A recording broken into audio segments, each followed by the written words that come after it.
अस्सलाम वालेकुम। बैनुल-अक़वामी मार्केट में इस वक्त जो ब्रेंट क्रूड है उसकी प्राइसेस $117 से ऊपर जा चुकी हैं और WTI जो अमेरिकन मार्केट का रेट है वो $105 से ऊपर जा चुका है। पाकिस्तानी वज़ीर-ए-आज़म जो है वो इस बात की तरफ इशारा कर रहे हैं कि जुमे को नए सिरे से कीमतों का तयन करना पड़ेगा। पाकिस्तान क्योंकि ज़्यादातर अपनी तेल की ज़रूरियात इंपोर्ट से पूरी करता है, इसलिए कीमतों का जो असर है उसको कहीं ना कहीं तो एडजस्ट करना पड़ेगा। एक चीज़ जो बहुत ही अफसोसनाक है हुकूमती एंड के ऊपर कि हुकूमत ने शुरू में इधर से सब्सिडी उधर से सब्सिडी दे के तो लोगों को ऐसा स्वीटनर देने की कोशिश की है कि वो बहुत ज़्यादा सेक्रीफाइस करने की कोशिश कर रहे हैं। ये प्रैक्टिकल अप्रोच नहीं थी, ये सुपरफिशियल अप्रोच थी, लोगों को धोखा देने वाली। एक्चुअल इसकी प्रैक्टिकल अप्रोच ये थी कि NFC अवार्ड के तहत जो हज़ारों अरब सूबों को मुंतकिल किए जाते हैं, काउंसिल ऑफ कॉमन इंटरेस्ट बैठती और उसके ऊपर एक स्पेशल एमरजेंसी फ़ंड क्रिएट करती। तमाम सूबे अपने हिस्से का एक मखसूस हिस्सा मुख्तस कर देते उस फ़ंड के लिए। कोई आपको 1000 अरब का ऐसा फ़ंड क्रिएट करने की ज़रूरत थी जिसमें किसी हद तक ऑयल प्राइसेस को आप पास ऑन करते, किसी हद तक उसका शॉक एब्जॉर्ब करते। अगर आप शॉक एब्जॉर्ब नहीं करते, फुली इम्पैक्ट पास ऑन कर देते हैं, तो उसका नतीजा क्या निकलता है? नतीजा निकलता है कि कीमतें महंगी होने से स्टेट बैंक देखता है कि अब इन्फ्लेशन होगा तो इंटरेस्ट रेट चढ़ा दो। स्टेट बैंक ने 1% इंटरेस्ट रेट चढ़ा दिया। पाकिस्तान के ऊपर जितना कर्ज़ों का बोझ है, अगर उस सारे कर्ज़ों के बोझ को आप सामने रखें तो 1% का इम्पैक्ट कुछ 400 से लेकर 600 अरब रुपए सालाना पड़ता है। ये इंटरेस्ट पेमेंट में वफाक बैंकों को देगा। बैंक 600-700 अरब रुपया साल का हुकूमत से और कमाना शुरू कर देंगे। और हुकूमत को इसका क्या फ़ायदा होगा? 600-700 अरब रुपया सालाना हम बैंकों को प्रॉफिट की मद में देंगे। अगर ये किसी हद तक इस शॉक को आप एब्जॉर्ब कर लेते, बजट के ज़रिए अपने एक्सपेंडिचर कंट्रोल करते, सूबों के पास बहुत पैसा है और वो ज़ाया कर रहे हैं लार्जली। आप देखें हर तस्वीर के ऊपर, हर डब्बे के ऊपर आपको चीफ मिनिस्टर ने अपनी फ़ोटो छापी नज़र आएगी, नए जहाज़ खरीदते नज़र आएंगे, ऐसी ऐसी जगहों पर मनसूबों का इफ्तिताह करते नज़र आएंगे जिनका कोई तुक नहीं बनता। वो काम नहीं किया वफाकी हुकूमत ने और सूबों ने। वो बताते हैं कि ये आपकी हुकूमत आपकी खिदमत ये कर रही है, हालांकि वो छुरी उल्टे हाथ से आपको फेरे जा रहे हैं कीमतें बढ़ा कर। डीज़ल की कीमत को कम रखा गया इसलिए कि इस वक्त कटाइयों का मौसम था। अगर उसको इम्पैक्ट करते तो एग्रीकल्चर सेक्टर पे इम्पैक्ट आता। इम्पैक्ट सारा डाला गया पेट्रोल के ऊपर, कीमत के ऊपर डाला गया। 106 रुपये के ऊपर हुकूमत पेट्रोलियम लेवी ले गई है और अब IMF का प्रोग्राम हमारा लगा हुआ है पहले हफ्ते में मई के, और उससे पहले आपको दोबारा एडजस्टमेंट करनी है। तो शहबाज शरीफ साहब शबाना रोज़ मेहनत करते करते कुछ सही फ़ैसला भी कर लें। इसको आपको सूबों को वसाइल जो दे रहे हैं उसमें से कुछ कॉस्ट कटिंग करें। आपकी जो सिक्योरिटी रिलेटेड एक्सपेंडिचर्स हैं वो ईरानियन बॉर्डर पे, अफ़गानिस्तान वाली साइड पे, वो भी ऊपर जा रहे हैं। और अगर आप वो फ़ैसला अभी नहीं करेंगे तो अल्टीमेटली आपके नेशनल डेट में इजाफा होगा। और ये कोई अक्लमंदी की बात नहीं होगी कि स्टेट बैंक 3 महीने बाद या अगले 15-20 रोज़ के बाद दोबारा रिव्यू करे और 1% और बढ़ा दे और आप और बैंकों को पैसा ट्रांसफ़र कर दे। बहुत ही अनफॉर्चुनेट सिचुएशन है। दुरुस्त फैसले नहीं हुकूमत कर रही। ड्रामे वाले बहुत से काम हो रहे हैं कि हम इधर ट्रकों को सब्सिडी दे रहे हैं, ये मोटरसाइकिल को 2000 दे रहे हैं, लेकिन एक्चुअल जो करने का काम है उससे करने से गुरेज कर रहे हैं। IAEA की एक स्टेटमेंट जारी हुई है जिसमें वो कहते हैं कि ईरान के पास जो अफसूदा यूरेनियम है उसका बड़ा हिस्सा इस्फहान के नीचे जो टनल्स हैं, जून में जब अमेरिका ने उसके ऊपर वो 30,000 पाउंड वजनी बम गिराए थे तो उससे पहले उन्होंने वो बड़ा हिस्सा उन टनल्स में मुंतकिल कर दिया और अभी भी महफूज है। अब सूरत हाल ये है कि हॉर्मोज़ के बंद होने के बाद ईरान के पास एक रास्ता बचता है कैस्पियन सी वाला, और एक बचता है किसी हद तक अगर वो थोड़ा बहुत ले जाने की कुछ गुड्स को या ऑयल को ट्रकों से लाद के ले जाने की कोशिश करे तो अज़रबैजान वाला, विच इज़ नॉट प्रैक्टिकल। तो वो क्या करेगा? क्या तेल वो अपना पैदा करता जाएगा या उसका तेल की प्रोडक्शन बंद हो जाएगी? यही जो बेयकीनी है ईरान के हवाले से भी और तेल की मार्केट के हवाले से भी, उसने तेल की कीमतों को आग लगा दी है पूरी दुनिया के लिए, सिर्फ पाकिस्तान स्पेसिफिक नहीं, पूरी दुनिया के लिए। बनेगा क्या उसको डिस्कस करेंगे। और हमारे साथ स्टूडियोज़ में सलीम साहब पाकिस्तान के मारूफ फ़र्दकार हैं और एडमिरल फैसल शाह साहब हैं, डिफेंस एनालिस्ट हैं। दोनों को खुशामदीद कहते हैं। जॉर्ज सलीम साहब, आपसे पहले जानना चाहूँगा ये सूरत हाल किस तरफ जा रही है? क्योंकि IAEA की स्टेटमेंट से ये चीज़ तो नज़र आती है कि उन्हें सेटेलाइट इमेजेस से कन्फर्म कर रहे हैं कि उनके पास अभी तक वो स्टॉक पाइल्स मौजूद हैं 440 किलोग्राम के। क्या बनेगा आगे? जी बिल्कुल, बल्कि जिस तरह मैं पहले भी शायद कह चुका हूँ कि ये जब इनको रिपोर्ट्स मिली थी, इंटेलिजेंस रिपोर्ट्स मिली थी कुछ माह पहले अमेरिकन को और इसराइलीज़ को, कुछ सैटेलाइट रिपोर्ट्स थी, कुछ दूसरी इंटेलिजेंस रिपोर्ट्स थी कि वो जो यूरेनियम उस वक्त ईरान ने बचाया था, क्योंकि उन्होंने ऊपर से वो सारी साइट्स तबाह की थी, इस्फहान की इन पर्टिकुलर, बाकी भी नातान्स, फर्दो की जो है, लेकिन उनके नीचे जो थी वो अफसूदा यूरेनियम, जो वो कहा जाता है कि वो गैस की सूरत में मौजूद है, सिलेंडर्स में है, लेकिन उसको सॉलिडिफाई किया जा सकता है, वो तो सिर्फ एक प्रोसेस है। तो उस वक़्त उनको फिर ये इंफॉर्मेशन मिली कि ईरान उसको रिट्रीव करने की कोशिश कर रहा है। तो उस वक्त फिर इजरायलीज़ ने बहुत ज़्यादा पुश किया कि जी दोबारा से स्ट्राइक्स की जाए ईरान पे।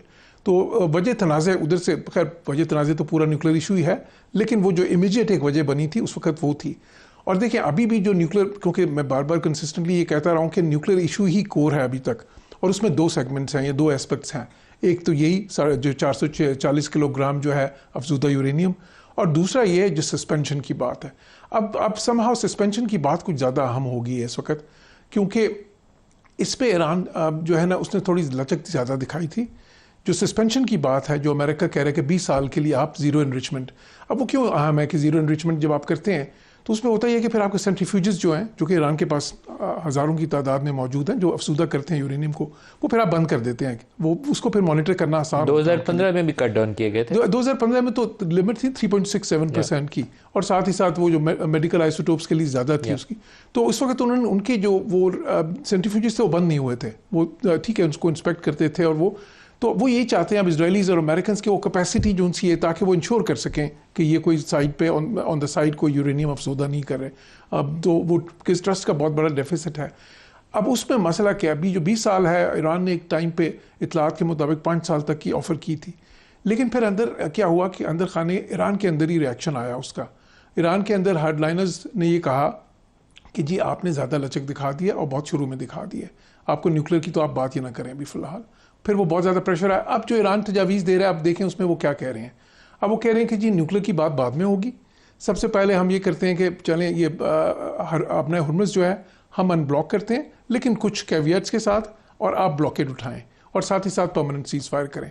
सो ये जो लेटेस्ट जो तजवीज़ थी जो ईरान ने भेजी, और उन्होंने फिर उस पर गौर किया। लेकिन अमेरिका क्या चाहता है, वो कहते हैं कि नहीं, न्यूक्लियर इशू जो है वो कोर है। वो क्योंकि वो समझते हैं कि इतनी लेवरेज उन्होंने क्रिएट की है, इतना प्रेशर जो जनरेट किया है, अगर अभी उस पर न्यूक्लियर पे बात नहीं होगी तो फिर बाद में तो जो है एक बार अपना हुर्मुज़ खुल गई, ब्लॉकेड उठ गया, और फिर ठीक है उनके पास फिर भी वो लेवरेज होगी, सैंक्शंस रिलीफ वाली लेवरेज होगी, उनके जो एसेट्स अनफ्रीज करने वाली लेवरेज होगी। लेकिन इस जंग के ज़रिए जो उन्होंने एक प्रेशर बनाया है, वो फिर वो उसको इस्तेमाल नहीं कर सकेंगे न्यूक्लियर इशू पे लचक के लिए। एडमिरल साहब से पूछते हैं, फैसल साहब क्या अनलिमिटेड टाइम अवेलेबल है अमेरिका और ईरान के पास कि इसी तरीके से एक स्टेलमेट में बैठे रहें, क्योंकि एक मखसूस मुद्दत के अंदर इन चीज़ों का हल हो जाना शायद सारों का भला होगा। उसके बाद मुझे तो लगता है कि यूरोप और अमेरिका सबसे ज़्यादा चीखें मारेंगे। ईरान का भी खसारा, ये नहीं कि ईरान फ़ायदे में होगा। एडमिरल साहब। शुक्रिया नदीम साहब मुझे प्रोग्राम में लेने का। नहीं, बिल्कुल अनलिमिटेड टाइम किसी के पास भी नहीं है। ना सिर्फ ये कि इन दोनों के पास नहीं है, बल्कि ख़ित्ते के पास नहीं है, और दीगर जो ख़ित्ते के बाहर के ममालिक हैं उनके पास भी नहीं है। तो एवरीबडी वांट्स कि ये जंग जल्द से जल्द ख़त्म हो।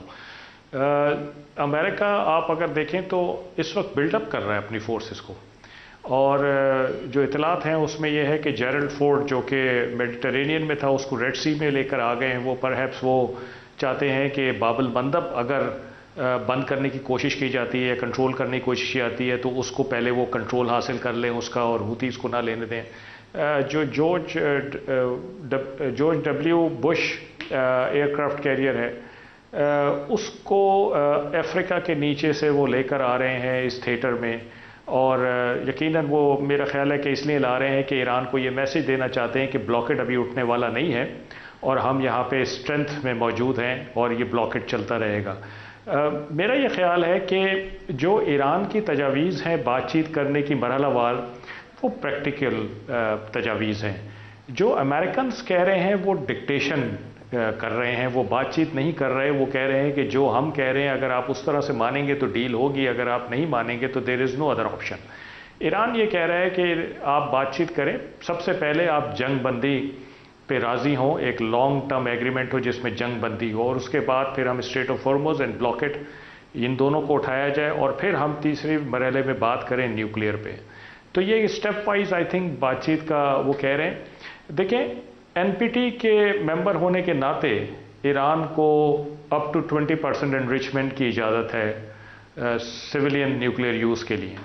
3.67% पे ईरानियंस राज़ी हुए थे JCPOA में 2015 से 18 वो चला, और ट्रंप साहब ने 2018 में उससे बर्खास्त ली ये कहकर कि इसमें बैलिस्टिक मिसाइल प्रोग्राम शामिल नहीं है, इसलिए ये बहुत ख़राब एग्रीमेंट है। उस वक्त उनको ईरान के 3.67% एनरिचमेंट पे भी कोई एतराज़ नहीं था। उसके बाद ईरान ने 60% तक एनरिचमेंट की, जो कि ईरान की गलती थी, ईरान को नहीं करना चाहिए था। IAEA की वेरिफिकेशंस होती रही, इंस्पेक्शंस होती रही और उसमें वेरीफाई करते रहे कि ईरान कंप्लाई कर रहा था GSP को, लेकिन जाहिर बात है कि अमेरिका की रिट्रीट के बाद फिर ईरान ने भी एक्सेस दिखाया। लेकिन अभी ये कहना कि ईरान NPT का मेंबर होते हुए 0% पे आ जाए, मेरा ख्याल है कि ये आप किसी मुल्क से उसकी खुद मुख्तारी छीन रहे हैं, और इसीलिए ईरानियंस ये कहते हैं कि हम अपनी खुद मुख्तारी नहीं दे सकते किसी को। आप हमसे बातचीत करें, हम बीच का रास्ता निकाल सकते हैं, और जो हमारे हकूक़ हैं हमें वो हकूक़ देने चाहिए। अगर आप ये कहते हैं कि ईरान ने 60% पे ले जाने की गलती की है, तो अमेरिका ने भी तो बहुत सारी गलतियाँ की हैं। अमेरिका ने भी तो बातचीत के दौरान 2 दफ़ा अटैक हुआ है ईरान के ऊपर, एक दफ़ा इसराइल ने किया, एक दफ़ा अमेरिका और इसराइल दोनों ने मिल के किया है, और बहुत सारे वादों से अमेरिका भी फिरा है। फिर जहाँ तक ईरान में बात है कि उसके हार्डलाइनर्स और पॉलिटिशियंस में कोई रिफ्ट आ रही है, मेरा ख्याल है ये एक प्रोपेगेंडा है अमेरिका की तरफ से। ईरान में एक बड़ा यूनिक गवर्नेंस सिस्टम है, और उसमें आइडियोलॉजिकल लोग भी हैं और पॉलिटिकल लोग भी हैं, लेकिन पॉलिटिकल लोग हमेशा सबसर्विएंट, मतलब फॉलोअर्स रहते हैं आइडियोलॉजिकल जो लीनिएज है उसके। और अगर ईरान ने पहले कोई ऑफ़र की थी, तो ये हो नहीं सकता कि वो जो आइडियोलॉजिकल ब्लॉक है उसकी अप्रूवल के बगैर कोई ऑफ़र कर दी हो, यानी जो पॉलिटिकल आर्म है उसने अपनी तरफ से कोई ऑफ़र कर दी। This is possible, I know this is not possible in Iran. लेकिन अब ईरान, जाहिर बात है कि बातचीत करके जब उनके डिसीजन हो जाता है, तो फिर पॉलिटिकल ब्लॉक भी आइडियोलॉजिकल ब्लॉक के पीछे खड़ा हो जाता है, और फिर एक डिसीजन पे ये लोग रहते हैं। तो मेरा ख्याल है कि जो वो बात कर रहे हैं 3 लेयर्स में डिस्कस करने की, I think that is quite practical. Jauhar साहब, क्या ये जो फेज प्रोसेस है, क्योंकि ट्रस्ट डेफिसिट है, इसके ऊपर ईरान अमेरिका की मान लेगा या अमेरिका ईरान की लाएगा, मुझे डाउट है इसके ऊपर। पैकेज डील मुझे लगता है शायद इन्हें करनी पड़ेगी, मेज़ पे बैठ के एक एग्रीमेंट करना पड़ेगा जो सारी चीज़ों का अहाता करता हो, तो फिर तो चीज़ कोई निकल आएगी। ये शायद भरोसा अमेरिका इन पे नहीं करेगा, और ईरान अमेरिका पे तो बिल्कुल भी नहीं करेगा। जी, और इत्तेफाक की बात है कि यही अमेरिकन चाह रहे हैं इस वक्त, जो आपने कहा है ना, पैकेज डील। वो तो चाह रहे हैं पैकेज डील हो, लेकिन पैकेज डील ऑनरेबल होनी चाहिए ना। अभी तो वो बंदूक रख के कर रहे हैं। हाँ जी, जो ईरानियंस कह रहे हैं वो कह रहे हैं कि डीकपल करें। अच्छा देखिए, ये जो कॉन्फ्लिक्ट्स होते हैं ना डेमोक्रेसीज में भी और ये बाकी में, डिफरेंसेस ऑफ ओपिनियन होना कोई बुरी बात नहीं होती, होते हैं। ईरान में आइडियोलॉजिकल, पॉलिटिकल और IRGC तीनों मिक्स्ड हैं। बहुत सी ऐसी शख्सियात हैं जो पहले IRGC के जनरल्स थे, अभी वो इस वक्त पॉलिटिकल की पोजीशंस पे हैं इस वक्त। कालीबाग खुद पहले IRGC से, कालीबाग, जुल्कदर, बहुत से लोग। अच्छा, इसी तरह जो आइडियोलॉजिकल हैं वो पॉलिटिकल भी हैं। तो ईरान में कोई इस तरह की वो डिस्टिंक्शंस नहीं है कि ये आइडियोलॉजिकल है, ये पॉलिटिकल है, ये IRGC है। इट्स ऑल वेरी डिफ्यूज्ड है, और उनका सिस्टम भी ऐसे ही है। लेकिन उसमें देखिए, जब जंग होती है तो उस वक्त मुख्तलिफ जो राय होती हैं आती हैं बीच में, इसमें कोई शक। अब आप देख लें ईरान की पेज़ेश्कियान एक वक्त में, और अली खुमैनी की ज़िंदगी में ये हो रहा था कि पेज़ेश्कियान जो है, जब एक अल्टीमेटम का ख़त आया था प्रेसिडेंट ट्रंप की तरफ से, पेज़ेश्कियान उस वक्त चाहते थे कि नेगोशिएशन शुरू करें शुरू में, और अली खमेनाई जो है वो चाहते थे कि नहीं शुरू करें। काफ़ी वो फिर एक जो है ना इंटरनल डिस्कशन वगैरह हुई, इवेंचुअली फिर अली खमेनाई ने इजाज़त दी और फिर वो शुरू हुई। अच्छा, अभी भी इस वक्त जो है, क्या मुज्तबा उतना डोमिनेट करते हैं जितना अली खमेनाई करते थे? जो मेरी इंडिकेशंस हैं, देखें इस वक्त जो अहम तरीन हैं बीच में, बिल्कुल उसमें मुज्तबा खमेनाई भी हैं, और साथ ये बाकिर जुल्कदर, ये जो है ये काफ़ी अहम है। जुल्कदर का रोल अब वज़नी हो गया जी। बाकिर कालिबाफ थोड़ा सा उनको ज़रा सा डिफेंसिव पे आना पड़ा है। अब आप देख लें, पिछले दिनों TV पे उन्होंने आके जो ईरान में वो किए हैं, बहुत सारी तकरीरें की हैं, और फिर उसके बाद पेज़ेश्कियान ने जो किए हैं, अगर आप सिर्फ उन्हीं को देख लें तो उससे आपको पता चल जाएगा कि इंटरनली क्या हो रहा है। बिकॉज वो कन्विंस करने की कोशिश कर रहे थे सबको कि देखें, हमें ये नहीं करना चाहिए, बहुत ज़्यादा हार्ड लाइन भी नहीं लेनी चाहिए मुज़ाकरात में, क्योंकि हमें, जिस पेज़ेश्कियान कह रहे थे कि हमें ये जंग इतना कॉस्ट 300 बिलियन कर चुकी है ऑलरेडी, और हमें ठीक है हम इस वक्त जीत रहे हैं, लेकिन हमें ये नहीं समझना चाहिए, मैं उनकी ज़ुबानी कह रहा हूँ कि हम कोई अमेरिका कोई सुपर पावर है कि अब मुझसे भी कोई बड़ी पावर बन गए। तो ये चीज़ें सारी चल रही हैं और इसी सियासत का हिस्सा होती हैं, उसमें कोई ऐसी चीज़ नहीं है। अच्छा, अब हो क्या सकता है इस वक्त, जो अहम चीज़ है, देखें, प्रेसिडेंट ट्रंप ने भी बिल्कुल आउटराइट रिजेक्ट नहीं की ईरान की तजावीज़। बार बार ये आ रहा है कि जी हाँ president didn't love the proposals, या इस तरह के लफ्ज़ आए, he didn't like the proposals, और लेकिन बातचीत चल रही है और ये ज़ाहिर पाकिस्तान की वसात चल रही है। और मैं समझता हूँ ये बहुत अच्छी चीज़ है कि डिप्लोमेसी जो सी है एक तो उसका वो रुकी नहीं है। टैक्टिक्स जो दोनों तरफ से यूज़ हो रही हैं, ये स्ट्रेटजी क्या है? अमेरिका की तरफ से प्रेशर एंड टॉक, बड़ी क्लियरली एक जो है ना डिफाइंड है एक स्ट्रेटजी जो इस्तेमाल कर रहे हैं। अच्छा, ईरान की तरफ से पहले वो वेटिंग गेम कर रहे थे। अच्छा, अभी वो बेसिकली वो इकोनॉमिक प्रेशर एग्जर्ट कर रहे हैं। वो समझते हैं कि इकोनॉमिक प्रेशर जो है और पॉलिटिकल प्रेशर जो डोमेस्टिक होगा प्रेसिडेंट ट्रंप पे मुल्क के अंदर, वो जो है उनको मजबूर कर देगा कि वो ज़्यादा लचक दिखाएं।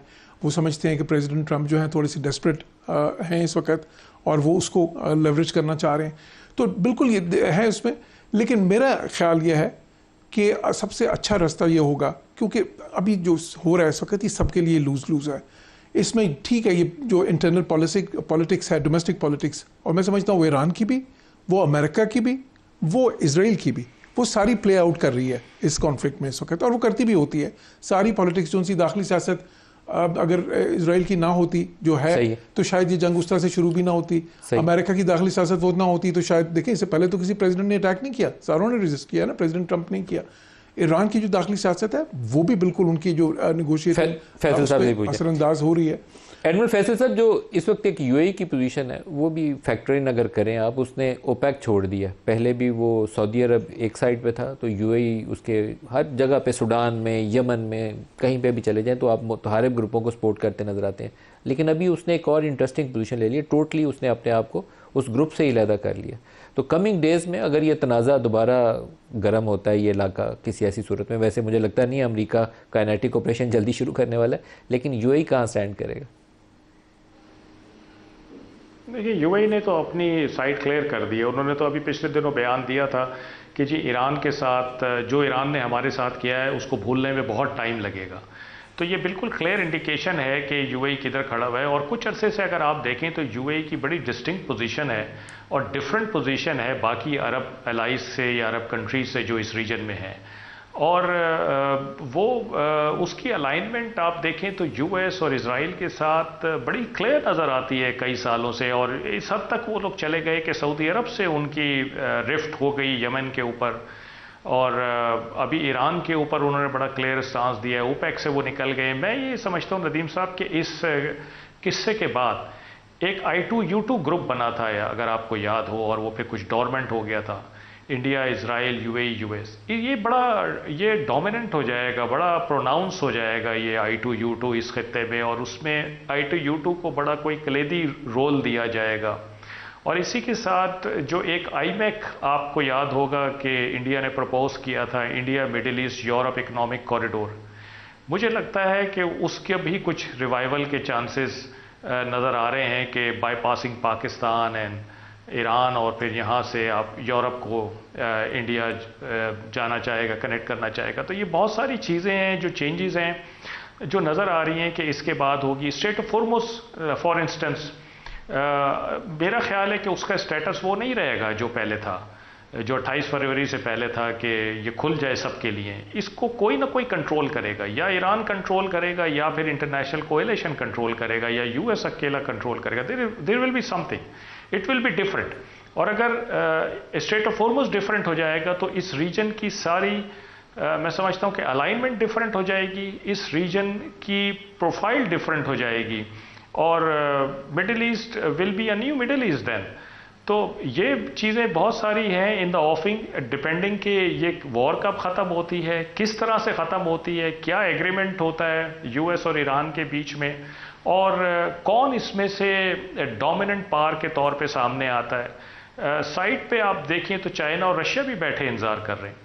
मेरा अपना यह ख्याल है कि रशिया के इंटरेस्ट में होगा कि अमेरिका यहाँ पे फंसा रहे और ब्लीड होता रहे, और चाइना मेरे ख्याल है कि एक बहुत रिस्पॉन्सिबल स्टेट के तौर पे इस वक्त एक्ट कर रहा है कि हमने कोई ऐसी बेवकूफ़ी नहीं कर रही जिससे हमें डेंट आए, कोई डैमेज आए हमारी रेपुटेशन पे। तो बहुत सारे एक्टर्स इसमें काम कर रहे हैं। It is not only US and Iran, इसमें बहुत सारी पावर्स हैं, रीजनल भी और ग्लोबल लेवल पे भी, और देखते हैं कि ये जब हल होता है जो तो ईरान कॉन्फ्लिक्ट इसके का बाद क्या इख्तिताम नज़र आता है, ये इस पूरे खित्ते में और शायद ग्लोबली नई जो एक अलाइनमेंट है उसकी बुनियाद रखेगा। ये आपका तज्जिया बहुत सही है। यही नज़र आता है मुझे कि ये खित्ते वैसे नहीं रहेंगे के बाद नई ग्रुपिंग सामने आएंगी। ब्रेक का वक्त करीब आ रहा है। एडमिरल फैसल शाह साहब और जौहर सलीम साहब, आप दोनों का शुक्रिया। ब्रेक से वापस आएंगे तो रेहान हनीफ साहब और जावेद कुरैशी साहब, वो दोनों हमारे साथ होंगे और प्राइसेस पाकिस्तान के साथ करेंगी क्या, उसको तज्जिया करेंगे। हमारे साथ रहिएगा।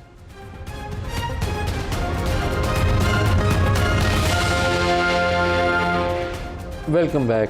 इस वक्त इंटरनेशनल मार्केट में ब्रेंट की प्राइसेस 117 से ऊपर जा चुकी हैं, कोई 118 के पहुंचने वाली हैं और इसी तरीके से WTI की प्राइसेस जो हैं वो 105 से ऊपर ट्रेड कर रही हैं। हमारे वज़ीर-ए-आज़म ने एक स्टेटमेंट दिया, जो 2 साल की इज्तिमाई काफिश वज़ीर-ए-आज़म साहब की जो है, उसके नतीजे में पाकिस्तान में ग्रोथ पहले ही नहीं हो रही और इन्फ्लेशन बहुत मुश्किल से नीचे आया था जब हमने वीट क्राइसिस क्रिएट किया, जिससे इंपोर्टेड वीट लार्ज क्वांटिटी में हमने मंगवा ली। डोमेस्टिक मार्केट में प्राइसेस गिर गई, उससे इन्फ्लेशन नीचे आई, ग्रोथ फिर भी नहीं हुई, अनएम्प्लॉयमेंट भी ऊपर गई और टेक होम इनकम्स भी नीचे गई। अब जब ये कीमतें चढ़ रही हैं और साथ जो इंपोर्ट बिल है वो 300 मिलियन डॉलर से बढ़ के 800 मिलियन डॉलर पे वो कहते हैं चला गया, तो पाकिस्तान का क्या बनेगा? इसका जवाब देने के लिए और इसको डिस्कस करने के लिए हमारे साथ हैं हनीफ साहब, सदर हैं KCCI से, और जावेद कुरैशी साहब, CEO हैं पाकिस्तान बिजनेस काउंसिल से। दोनों को वेलकम करूंगा। रेहान साहब, आप फरमाइएगा कि एक तो तेल की कीमतों का हमारे ऊपर क्या असरात होंगे और क्या करना चाहिए हुकूमत को? जी, thank you very much for having me. Nadeem साहब, देखिए, जो आलमी मंडी में तेल की कीमतें बढ़ रही हैं, उसका वो ऐसी चीज़ है जो हमारे कंट्रोल में नहीं है, और उसका जो हमारे पे असर पड़ेगा, सबसे बड़ा असर जो पड़ेगा हमारे बैलेंस ऑफ ट्रेड पे पड़ेगा। हमारा बैलेंस ऑफ ट्रेड मज़ीद बिगड़ जाएगा और करंट अकाउंट खसारा बढ़ जाएगा। और जो दूसरा असर होगा वो होगा कि ज़ाहिर बात है, तेल की कीमतें यहाँ पे भी बढ़ेंगी और उससे महंगाई का एक नया तूफ़ान आएगा। तो ये 2 बड़े चैलेंजेस हैं जो इस आलमी मंडी में प्राइसेस बढ़ने के आएंगे। एक हमारा करंट अकाउंट खसारा, बैलेंस ऑफ ट्रेड यानी कि, और दूसरा हमारे पास महंगाई का तूफ़ान, जिससे एक आम आदमी मज़ीद मुतासिर होगा। जावेद कुरैशी साहब, आप क्या फरमाते हैं, कैसे इससे निकला जाए कि ये बहुत ज़्यादा पाकिस्तानियों की ज़िंदगी मुश्किल में है? पहली 10 साल के जो सर्वे आए हैं, अनएम्प्लॉयमेंट भी ऊपर है, टेक होम इनकम भी ऊपर है, टेक होम इनकम नीचे चली गई है और अनएम्प्लॉयमेंट ऊपर चली गई है। इसी तरीके से जो हैव्स और हैव नॉट्स का गैप है वो बहुत ज़्यादा बढ़ गया। क्या करने की ज़रूरत है?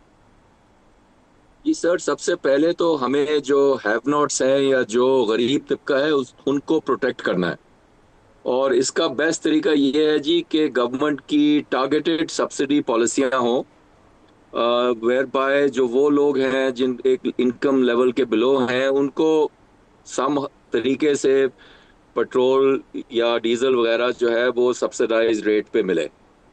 ये हमारे लिए बहुत इम्पोर्टेंट है जी। जैसे कि पहले भी साहब ने कहा कि अगले 3-6 महीने पूरी दुनिया के लिए मुश्किल होंगे, हमारे लिए भी मुश्किल होंगे।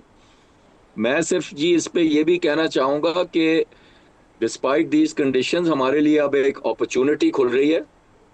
जो हमने काम किया है पीस कीपिंग में, जो हमारा नाम है और जो हमारा स्टैचर बना है, तो ये हमारे लिए एक अपॉर्चुनिटी भी है और हमें ये अपॉर्चुनिटी का फुल फ़ायदा उठाना चाहिए। हम अपनी इकॉनमी को ओपन करें, हम फॉरेन इन्वेस्टमेंट को या जो ओवरसीज़ पाकिस्तानीज़ हैं उनको अट्रैक्ट करें, उनकी वेल्थ को। और इसलिए हमें अब जो बजट भी जो आ रहा है, इसमें हम आनी पड़ेंगी जो इन्वेस्टर फ्रेंडली होंगी, बिजनेस फ्रेंडली होंगी। और मैं होप कर रहा हूँ जी कि इस बजट में हम देखेंगे कि गवर्नमेंट जो है वो थोड़ी सी पॉलिसियाँ बनाएगा दैट आर प्रो ग्रोथ। दूसरी चीज़ ये है जी कि गवर्नमेंट को अपने खर्चे कम करने पड़ेंगे ड्रास्टिकली। वो कर रहे हैं इस पे काम, लेकिन आई थिंक इस पे अभी बहुत ज़्यादा ज़रूरत है कि वो अपने भी एक्सपेंसेस कम करें जो भी कर सकते हैं। एंड जावेद कुरैशी साहब, अगर 2 एरियाज़ में हुकूमत के आइडेंटिफाई करूं जिसमें वो मुकम्मल तौर पर फेल हुए हैं, नाकाम हुए हैं, तो एक तो वो ग्रोथ नहीं ला सके, दूसरा पाकिस्तान से बरामदात में इजाफा नहीं कर सके बल्कि वो डिक्लाइनिंग ट्रेंड है, नीचे की तरफ जा रहा है, और थर्डली वो एक्सपेंडिचर कट तो कर ही नहीं सके ना। वो सूबों के पास और वफाक के पास मिला के सालाना 30,000 अरब रुपया खर्चने के लिए, और वो फ़ोटोएँ छाप के पैसे ज़ाया कर रहे हैं। मुझे उसका वो जो इकोनॉमिक रेट ऑफ रिटर्न होता है ना उन खर्चों का, वो नज़र नहीं आता। Sir I cannot disagree with you, और वही मैंने कहा कि खर्चे कम करने पड़ेंगे जिसमें इस किस्म की चीज़ों को भी देखना होगा। एनएफसी अवार्ड पे भी आई थिंक एक डिस्कशन की ज़रूरत पड़ेगी, क्योंकि जी सब लोगों को अपने बेल्ट्स टाइटन करने होंगे, और जो गवर्नमेंट के ओवरऑल एक्सपेंस मैनेजमेंट है उसमें बहुत अभी रूम है फॉर इम्प्रूवमेंट। तो बिल्कुल जी, ये कभी कभी कहते हैं कि क्राइसिस में अपॉर्चुनिटी का भी मौका होता है, आप टफ डिसीजंस ले सकते हैं। गवर्नमेंट ने स्टेबलाइजेशन पॉलिसी अच्छी की है लास्ट 2 इयर्स, लेकिन अब जो हालात हैं और जो आगे जाना है उसमें अब गवर्नमेंट को थोड़ी सी सख्ती करनी पड़ेगी। अब जैसे टैक्स बेस है जी, टैक्स बेस आपको बढ़ाना पड़ेगा।